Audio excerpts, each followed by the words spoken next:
The gold market just crossed a threshold that most investors don't even realize exists yet. While everyone's been watching the headlines about inflation and interest rates, something far more significant has been unfolding behind the scenes. The countdown isn't just beginning. It's already well underway, and the implications are staggering. Let me show you what's really happening right now. Gold has breached a critical psychological and technical level that historically has marked the beginning of explosive moves. We're not talking about modest gains here. We're talking about the kind of price action that redefines portfolios and reshapes retirement accounts. The question isn't whether gold will reach new heights. The question is whether you'll be positioned before the crowd realizes what's happening. Think about this for a moment. Every major gold bull run in modern history has been preceded by a specific set of conditions: a loss of confidence in fiat currencies, central banks pivoting from sellers to aggressive buyers, geopolitical tensions creating uncertainty in traditional safe havens, supply constraints meeting surging demand. We're not seeing one or two of these conditions right now. We're seeing all of them simultaneously, and they're intensifying. The technical picture tells a compelling story. Gold has broken through resistance levels that held for months, and it's doing so on increasing volume. That's not speculation. That's institutional money moving in size. When you see this kind of price action combined with the fundamental backdrop we're experiencing, it creates a setup that seasoned traders recognize immediately. The breakout isn't just technical noise, it's confirmation of a structural shift in how major players are positioning their capital. Before we go deeper, I want to mention something quickly. I've put together a free guide that shows the saving secrets thousands of American retirees are using to protect their hard-earned wealth. It's in the description below. No cost, no obligation. Just practical information that could make a real difference in how you think about wealth preservation.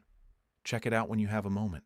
Now, let's talk about what's driving this move and why the target everyone's discussing isn't just possible, it's becoming increasingly probable. Central banks have completely reversed their stance on gold. For decades, they were net sellers. They viewed gold as a relic, something to liquidate in favor of dollar-denominated assets. That narrative has collapsed. Central banks are now accumulating gold at the fastest pace in generations, and they're not being subtle about it. China's central bank has been adding to its gold reserves month after month.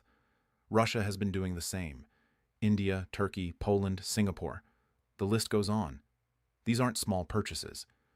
We're talking about hundreds of tons being absorbed by official sector buyers who have no intention of selling.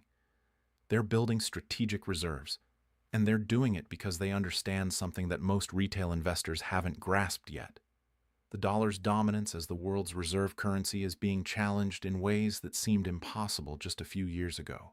The BRICS nations aren't just talking about alternatives to the dollar anymore. They're actively building the infrastructure to trade outside the dollar system. They're settling transactions in local currencies. They're exploring gold-backed trade mechanisms. They're creating parallel financial systems that reduce their dependence on Western banking networks. This isn't conspiracy theory. This is documented policy from some of the world's largest economies, and every step they take in this direction increases the strategic value of gold. Here's what makes this particularly significant. When central banks buy gold, they're not doing it for short-term gains. They're not trying to flip it for a quick profit. They're acquiring a monetary asset that has maintained its value across centuries, across empires, across every financial crisis in recorded history. They're buying insurance against currency debasement, against geopolitical instability, against the very real possibility that the current monetary system is approaching a breaking point. The supply side of the equation is equally compelling. Gold mining production has essentially plateaued. The easy deposits have been found. The high-grade ore bodies have been exploited. What remains requires more capital, more time, more energy to extract. Meanwhile, the quality of ore being processed continues to decline. Miners are working harder to produce the same amount of gold, and in many cases they're producing less. This isn't a temporary situation. This is the geological reality of a finite resource that's been mined intensively for thousands of years. At the same time, demand is surging from multiple directions. Central banks, as we discussed, are voracious buyers. But they're not alone. Jewelry demand in Asia remains robust despite higher prices. Industrial applications for gold continue to expand, particularly in electronics and emerging technologies.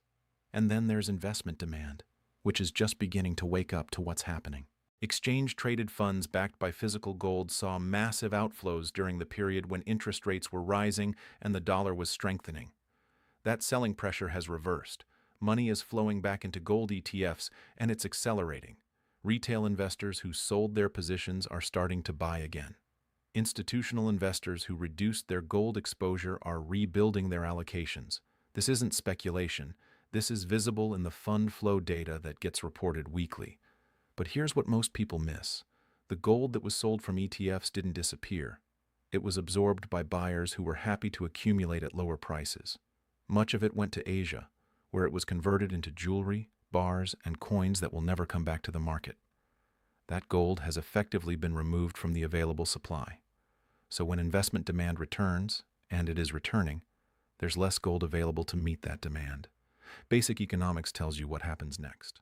The paper gold market adds another layer of complexity to this story. The COMEX, the London bullion market. These are venues where gold is traded in massive quantities every day. But most of that trading involves paper contracts, not physical metal. The ratio of paper gold to physical gold in these markets is staggering.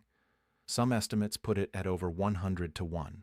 That means for every ounce of physical gold that actually exists in the vaults, there are more than 100 ounces of paper claims on that gold. This works fine as long as everyone's content to trade paper. But what happens when a significant number of contract holders decide they want physical delivery? What happens when the buyers who've been accumulating paper gold decide they want the actual metal? The system isn't designed to handle that kind of demand. The physical gold simply doesn't exist to satisfy all those paper claims. That's not a conspiracy theory. That's how the market is structured, and it's a structure that becomes increasingly unstable as prices rise and confidence in paper assets declines. We've seen glimpses of this stress before. There have been moments when the spread between paper gold prices and physical gold prices widened dramatically. Times when you couldn't buy physical gold at the spot price because dealers didn't have inventory. Times when premiums on coins and bars spiked because demand overwhelmed supply. Those were temporary dislocations, but they revealed the underlying fragility of a market where paper claims vastly exceed physical metal. Now imagine what happens if that dislocation becomes permanent, if buyers increasingly demand physical delivery, if the paper market loses credibility, if the price discovery mechanism shifts from futures exchanges to the physical market. The repricing would be violent. The gap between paper and physical could explode, and the price of gold, real physical gold that you can hold in your hand, could move to levels that seem absurd based on current prices. Let's talk about historical precedent for a moment. In the 1970s, gold went from $35 an ounce to over $800 an ounce. That's more than a 20-fold increase in less than a decade. What drove that move? A loss of confidence in the dollar after Nixon closed the gold window. Inflation that eroded purchasing power. Geopolitical instability from the oil crisis and the Cold War. Sound familiar? In the 2000s, gold went from around $250 an ounce to over $1,900 an ounce. Again, a massive move driven by similar factors: financial crisis, central bank money printing, concerns about sovereign debt, currency debasement. Each time gold entered a major bull market, it was responding to fundamental imbalances in the monetary system. And each time, the move was larger and faster than most people thought possible. We're in a similar setup now, but the imbalances are arguably more severe. Government debt levels are at peacetime records. Central banks have expanded their balance sheets to unprecedented sizes. The gap between official inflation statistics and what people actually experience in their daily lives has never been wider. Trust in institutions, in currencies, in the stability of the financial system is eroding. These are the conditions that have historically preceded major moves in gold. But there's something different this time. The scale of the monetary experiment we've been living through is unlike anything in history. The amount of currency that's been created, the level of debt that's been accumulated, the degree to which asset prices have been distorted by central bank intervention. We're in uncharted territory, and gold is the asset that benefits when people realize that the map they've been following doesn't match the terrain. Quick aside here, and this is important if you're thinking about your retirement security. If you're sitting on $100,000 or more in retirement accounts, I put together a free guide on how gold IRAs work. It's in the description. It covers how to get physical gold into your retirement account without tax penalties, how to protect your wealth from the kind of market instability we're discussing, and what you need to know before making any decisions. It's worth checking out if this is relevant to your situation. No pressure, just information that could be valuable given what's happening in the markets right now. Anyway, back to where this price is headed and why the target we're discussing isn't just a round number. It's based on specific calculations that take into account the monetary base, the amount of gold held by central banks, and the historical relationship between gold and other assets. When you run those numbers, when you look at what gold would need to trade at to reflect the true scale of currency creation and debt accumulation, you get to figures that sound extreme. But they're not extreme. They're just math. Consider this. If you wanted to back even a fraction of the outstanding dollar supply with gold at current prices, you'd need far more gold than exists in all the central bank vaults combined. The numbers don't work. Either the dollar supply needs to contract dramatically, which would mean a deflationary collapse that central banks will do everything to prevent, or the price of gold needs to rise dramatically to restore some semblance of balance. There's no third option. The math is the math. Some analysts have calculated what they call the implied gold price based on different scenarios. If you wanted to back 40% of the monetary base with gold, the price would need to be multiples of where it is now. If you wanted to restore the gold-to-money ratio that existed before the financial crisis, same story. If you wanted to account for all the currency that's been created since the pandemic, the numbers get even larger. These aren't predictions. These are calculations based on publicly available data about money supply and gold reserves. The geopolitical dimension adds another layer of urgency to this story. We're living through a period of unprecedented tension between major powers. The conflict in Ukraine, the tensions in the Middle East, the strategic competition between the United States and China, the fracturing of the global trading system into competing blocks. Every one of these developments increases uncertainty and drives demand for assets that aren't dependent on any single government or currency. Gold is the ultimate neutral asset. It's not issued by any government. It's not backed by any promise. It's not dependent on any institution's credibility. It just is. It has value because it's scarce, because it's durable, because it's been recognized as valuable across every culture and every time period. When trust breaks down, when systems fail, when currencies collapse, gold remains. That's not romanticism. That's history. The wealthy understand this instinctively. Family offices, the entities that manage money for ultra-high net worth individuals, have been increasing their gold allocations. Sovereign wealth funds have been doing the same. These are sophisticated investors with access to the best research and the best advisors. They're not buying gold because they're pessimistic or paranoid. They're buying gold because they're realistic about the risks in the current environment, and they want insurance that actually works. Here's what's particularly interesting about the current moment. We're seeing gold strength despite factors that traditionally would be headwinds. Interest rates, while they've come down from their peaks, are still elevated compared to the zero-rate environment we had for years. The dollar, despite its challenges, hasn't collapsed. Stock markets, despite volatility, haven't crashed. And yet gold is making new highs. What does that tell you? It tells you that the traditional relationships are breaking down. It tells you that gold is responding to something deeper than the usual drivers, that something is a loss of confidence in the sustainability of the current system. It's a recognition that the debt can't be repaid, that the promises can't be kept, that the imbalances can't be resolved without significant pain. It's an understanding that we're approaching an inflection point where the rules change and the assets that protected wealth in the old system might not work in the new one. The technical analysts are seeing patterns that historically have preceded major moves. Cup and handle formations, breakouts from multi-year consolidations, golden crosses where short-term moving averages cross above long-term moving averages. These are signals that momentum is building, that the trend is established, that the path of least resistance is higher. And when technical signals align with fundamental drivers, that's when you get moves that surprise even the bulls. The mining stocks are starting to wake up as well. For years, gold mining companies underperformed the metal itself. They were dealing with rising costs, declining grades, regulatory challenges, and skeptical investors who'd been burned before. But that's changing. The best managed mining companies are generating significant free cash flow at current gold prices. They're paying down debt. They're returning cash to shareholders. They're becoming attractive investments in their own right, not just leverage plays on the gold price. When mining stocks start to outperform the metal, that's typically a sign that investors are gaining confidence in the sustainability of the move. It means they're willing to take on the operational risks of mining companies because they believe the gold price is going higher and staying higher.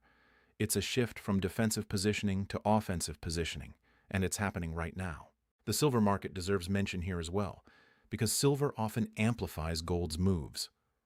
Silver has industrial applications that gold doesn't, which gives it dual demand drivers. It's used in solar panels, in electronics, in medical applications, in countless industrial processes. At the same time, it's a monetary metal with a history that parallels gold. When gold enters a bull market, silver typically follows with even more volatility and even larger percentage gains. The gold-to-silver ratio, which measures how many ounces of silver it takes to buy 1 ounce of gold, has been elevated for years. Historically, that ratio tends to compress during precious metals bull markets as silver catches up to gold. If that pattern holds, and there's good reason to think it will, silver could see explosive moves that make gold's gains look modest by comparison. That's not a guarantee, but it's a pattern that's repeated throughout history. Let's talk about what this means for regular investors, for people who are trying to protect their retirement savings, for families who are worried about their purchasing power being eroded by inflation. The traditional 60-40 portfolio, 60% stocks and 40% bonds, was built for a different era. It was built for a time when bonds provided real returns and diversification, when inflation was under control, when central banks had room to cut rates in a crisis. That world doesn't exist anymore. Bonds have been a terrible investment for the past few years as rates rose and prices fell. Stocks have been volatile and increasingly dependent on a handful of mega-cap technology companies. Real estate is expensive and illiquid. Cash is being devalued by inflation that exceeds what you can earn in a savings account. Where do you turn when all the traditional safe havens have problems?